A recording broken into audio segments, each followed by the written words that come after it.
Hi, thanks for joining in with me on another review on LiboView, and this one's going to be on a hitch that I just recently purchased. Basically, it's getting into camping season. There's our little pop-up, nothing spectacular, but I just wanted to make sure that everything was okay with the hitch.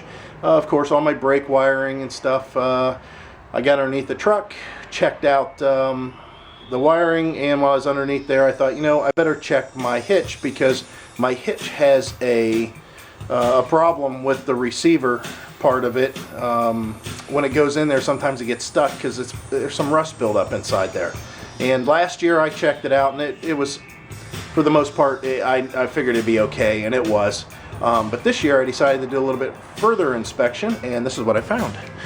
If you hit it with a hammer, it goes through. So good thing, and there too. And this is all dented. I don't know if you can tell, but this is all recessed. Anywhere I hit it with a hammer, it would dent. So I hit it here about 4 times and it went through. So anyways, here's the review. This is for a 1995 F150. I got it kind of tore apart here. And I called up my friends at Amazon and they shipped me that. Now, I don't know if you're watching this video, if it's going to be available still, but this is a Class 3 hitch. It has a 6,000 pound tow rating and a 600 pound tongue rating for tongue weight, which is about 100 pounds more than what most Class 3s are that I deal with, or I've had in the past. I'm not exactly sure how they do that, but anyways, I checked everywhere on this, and here's the hitch. It's a Kurt brand, and I'm going to bounce you around again. Let's go back to the box, see if there's a part number on it. It's a 13310, I believe. Yeah, 13310. And this is for basically all F150s. It doesn't ask any questions about spare tire, so I don't see how it could affect the spare tire, other than you have to get to the bolts, which comes in this hardware pack. You can see, I don't really care that they're carriage bolts, although the mounts that they go through, the supports that they go through, are square-headed. I just have a tendency to think that this is going to rust and it's going to spin, and I'm going to end up cutting this off. But then again, the old one that I took off, I had to cut one of those nuts off, and it had a hex head on top, and the hex heads were just stripping out because they were so rusty. But anyways,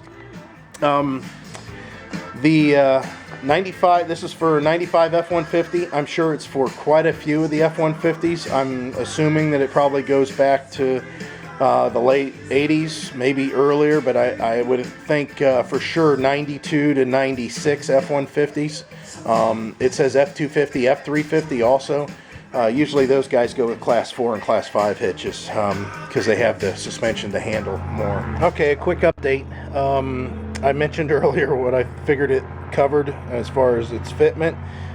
Boy, was I wrong. There's quite a few vehicles. Again, part number 13310. You can see it covers 73 to 97 Ford F-Series, except 73 to 79 F250 Crew Cab.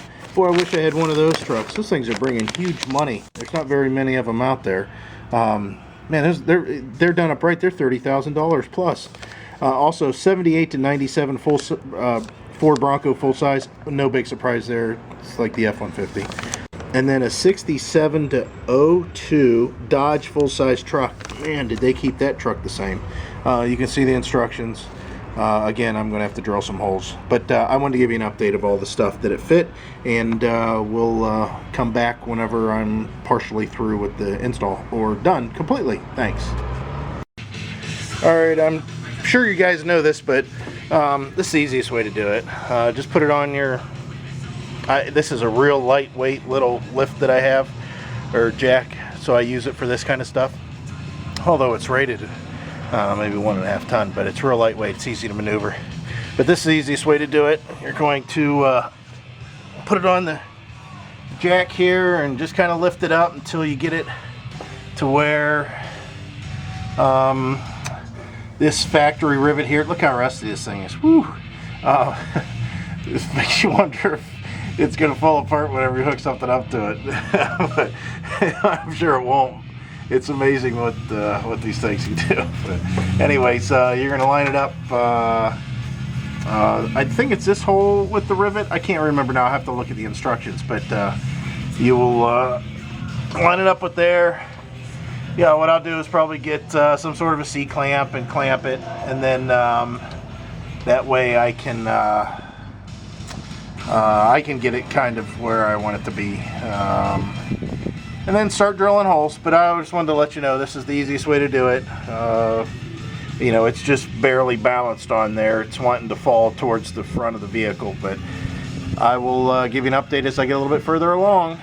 Thanks. Alright, I'm finished. Filthy faced, obviously. Let me show you what we got. Alright, there's the hitch. Apparently these the holes that are located right here on the hitch are large, and they are. You can tell they're bigger. So you have to use one of these spacers. They gave me two extra spacers, and I was wondering why they were. And in the instructions at the bottom it says all models you have to use the carriage bolt mount on the underside also, because the hole's so large. But I got to use the front holes that were already drilled.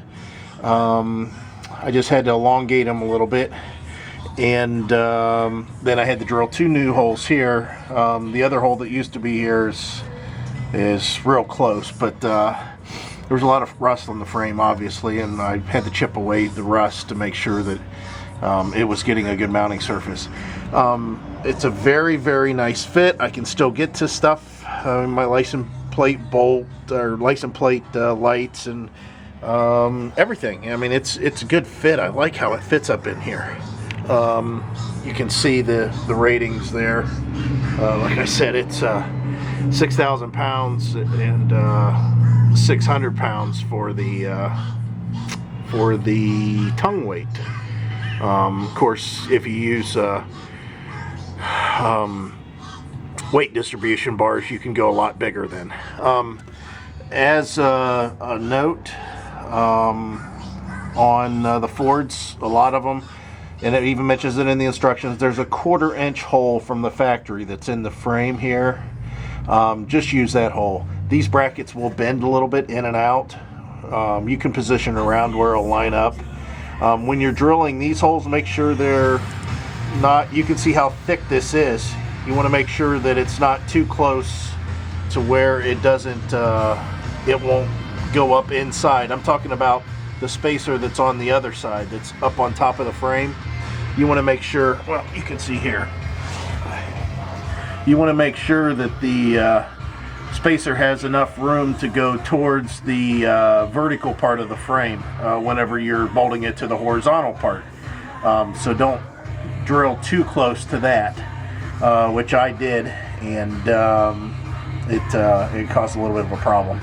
I had to take a little bit off of these, but it's a very good fit, and I like the way it looks. It's more hidden than my other one. Let me flip around here.